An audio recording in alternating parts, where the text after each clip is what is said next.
kind of feel late, but I'm trying to haul ass back to the independent shop right now from the dealership and my apartment. We're actually staying the night tonight at my apartment. It's kind of like a little vacation spot, really, because there's not enough room for like all the kids and adults, and we don't really stay there very often because there's just really not much food or places for the kids to sleep. So, at any rate, I'm on the way to the independent shop. We got this Volkswagen Golf clutch that we're doing, so stay tuned. All right, so we are here back at Ron's Automotive. Next job up, Volkswagen Golf, because my Ford F-150 engine that came to us from LKQ was locked up. So let's see what we got going on. This does not look like a Volkswagen Golf. Where would we have put it? Okay, so we're gonna be back over here on our red rack. Here she is, all ready for us to go to town. We're doing a clutch on it, so I gotta pull the transmission. So I'm gonna set some stuff down and get comfy. All right, first thing first, let's shed some light on the situation here. Pretty sure it's gonna be triple squares and E-torques and torques. We'll see. We'll see. Okay. Yep. Oh yeah. For the axles. Right now I'm just assessing the situation here, because we're gonna probably take this battery out. We'll take the air cleaner out. Get all nice and comfy here. Go to work. Let's see. Of course, gotta have our bang.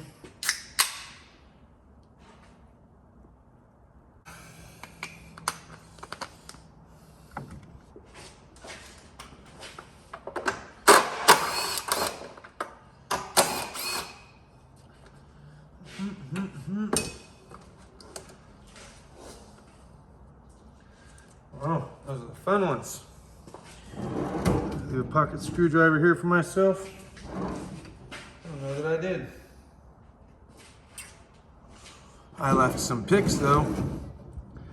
That'll work. That's how these European or Volkswagen connectors work. I guess you could say European. You gotta kind of tuck in and just gently pry back on the button. 10.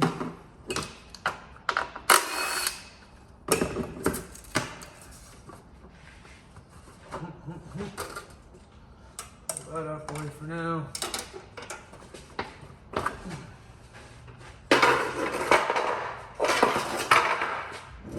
Get some pliers here.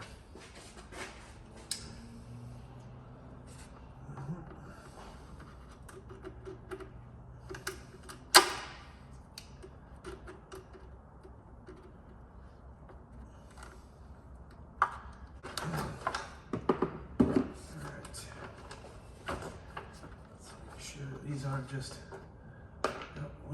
loose and flopping.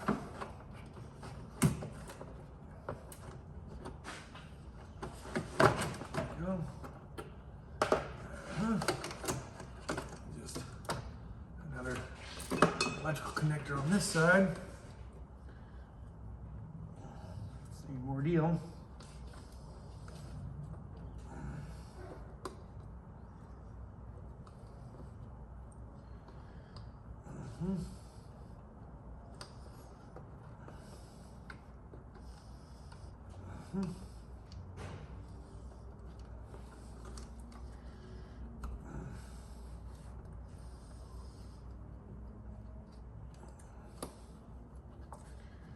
If you can't get it from the back side, try to pick it from the front, and that's what I'm trying to do here, but it's kind of giving me some issues. So we'll try this weird twisty pick. See if I can't get underneath there a little bit easier. There we go. All right, now I'm just gonna set this off to the side for now.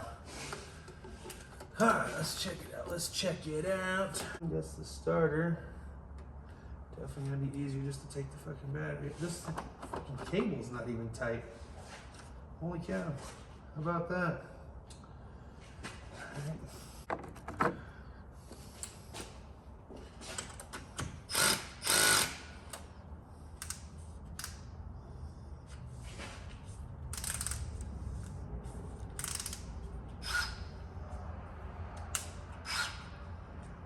Huh. I want to go into drill mode.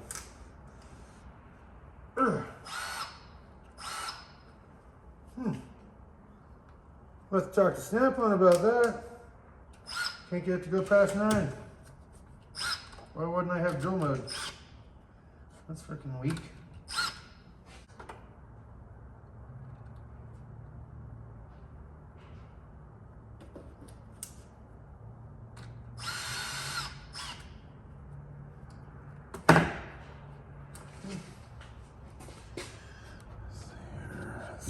Maybe.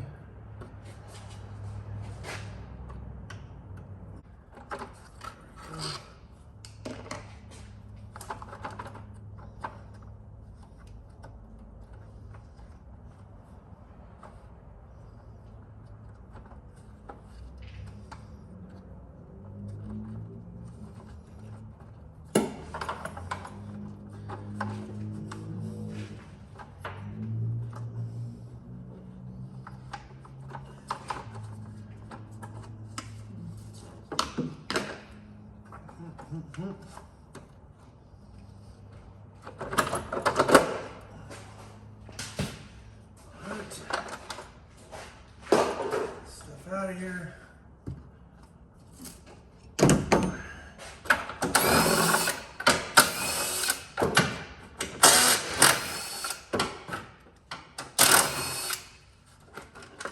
Battery tray out of here.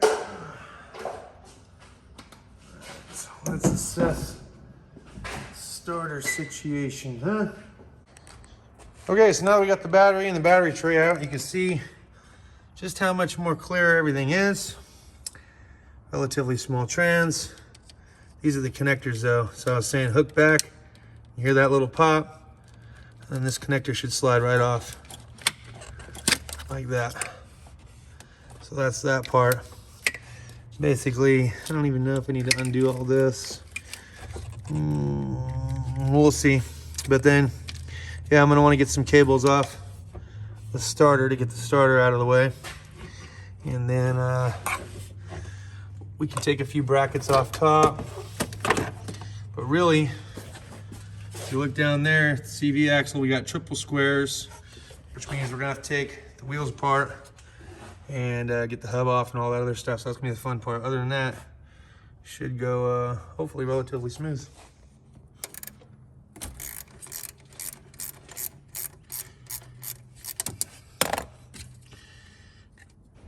Oh yeah, she's just boogery just enough.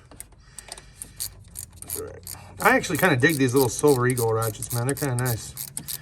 I wasn't sure how I was gonna feel about them, but to be honest, I kind of dig them. All right, so this wiring harness is loomed in and held on by a nut. So I crack that loose. Oh man, I need a 3/8. And back to a comfort grip ratchet.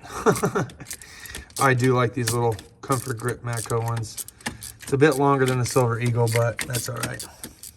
All right, so on this one, on the bottom of the starter is a 13mm. That kind of threw me off.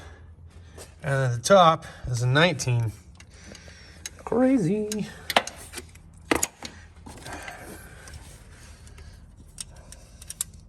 Oops, there goes the nut. I don't want to lose that. I'll put that up here. Sure. Let's see, does that make... Oh. Because the lines, that's why.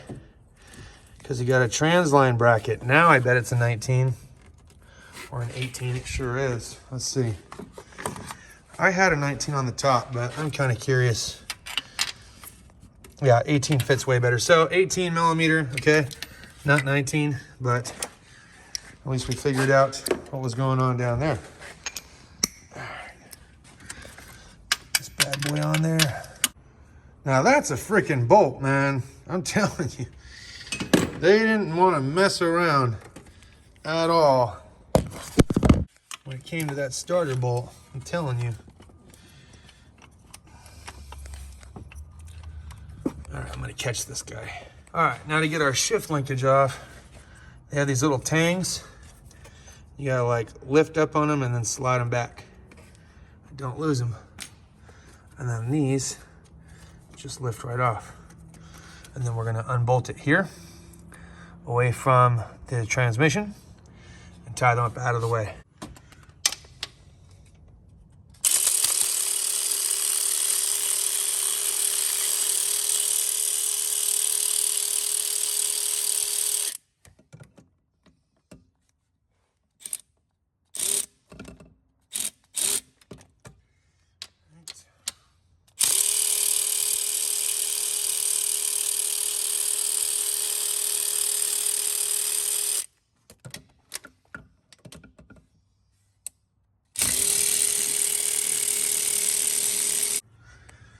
All right, there's also this speed sensor of some kind right here. I don't know if that's a speed sensor. Could be temp too, but at any rate, it's kind of a bitch to disconnect. It's one of that style again, but at least it was able to move a little bit for us. All right, now get this shift linkage up and out of the way. And what I like to do is, if I can, I like to attack the bell housing bolts from up top first. It just saves me that much more time. But you know, I like to leave a couple loose on the bottom, so when I'm ready, I can drop it. So that's what I'm gonna do. I'm gonna take all the top bell housing bolts out. I'm gonna leave one kind of tighten in on the bottom right, left corner rather. And then when I'm ready to drop it, I'm gonna get on a ladder and we're gonna zip zap up here. Looks pretty good. Let's try that. Oh, nope, got another connector right there. So, back to our little picky pick deal here. Slide that over right on off.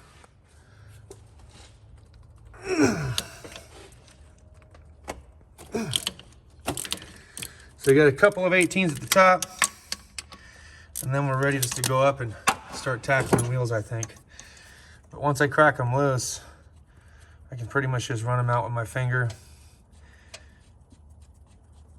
Could use the cordless, but might not be enough room to, especially with all these little hoses and things. So we're just gonna do it by the hand. Hand's faster, man.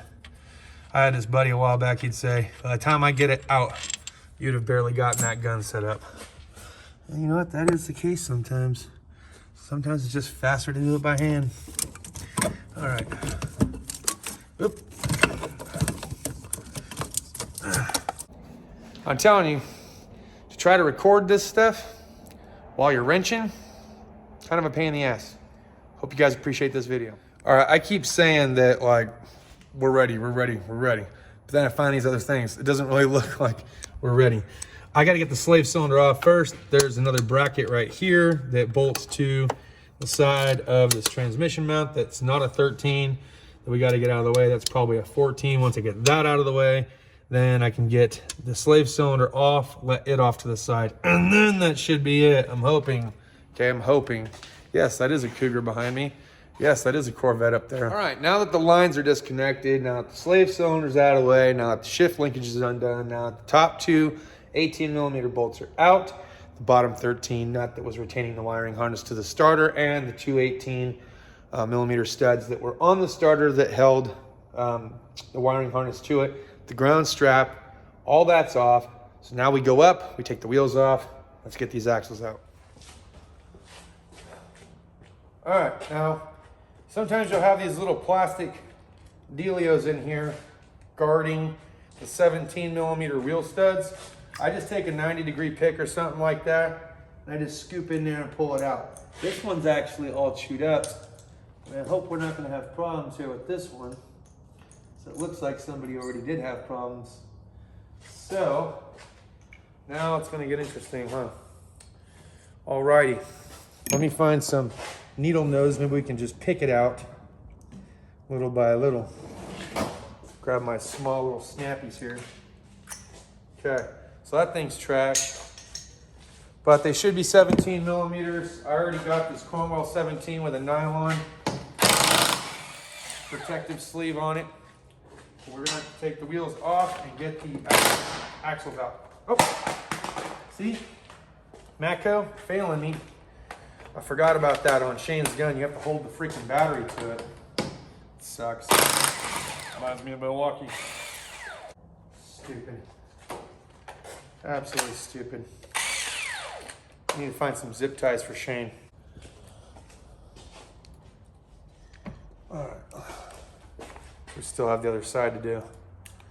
Yeah, it's pretty sad when you have to spend what feels like almost a month worth of wages to buy a gun like this, and then the fucking thing won't even stay together for you after such a period of time. I don't feel like he's had this gun very long, but it's pretty bad. I don't understand it. Milwaukee had a similar issue. I'm just waiting to see if I have the same issue with the Snap-on one that I have. Snap-on one's holding up pretty good though so far. So you guys don't need to see me do the same exact thing I just did here on the other side. I'm just gonna jump over there and do it. And of course, this one would have a special lug stud socket. See, this is the kind of bullshit that I'm talking about. Check this out. Dude, comes in for a clutch job. I need your lug nut stud tool to take your wheels off. You've got dirt and concrete everywhere, and chains, and jumper cables, and I don't see said special socket. And it wasn't in the glove box.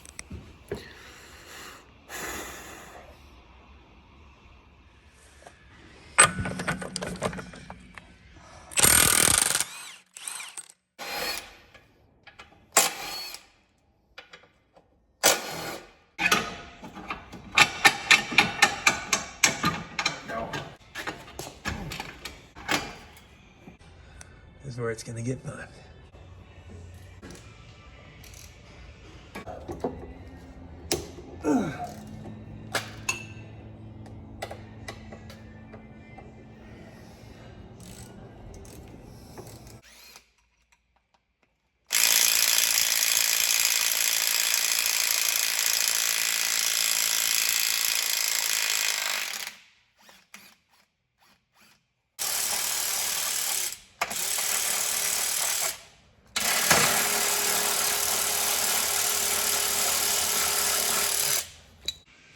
All right, guys, battery's getting ready to die. It's getting dark. Might just save the rest for tomorrow, but I got a few bolts left underneath. Trans can come out. I'm gonna have to get something to support the engine when I pull the trans. So we got a few things to do, but we're pretty much there.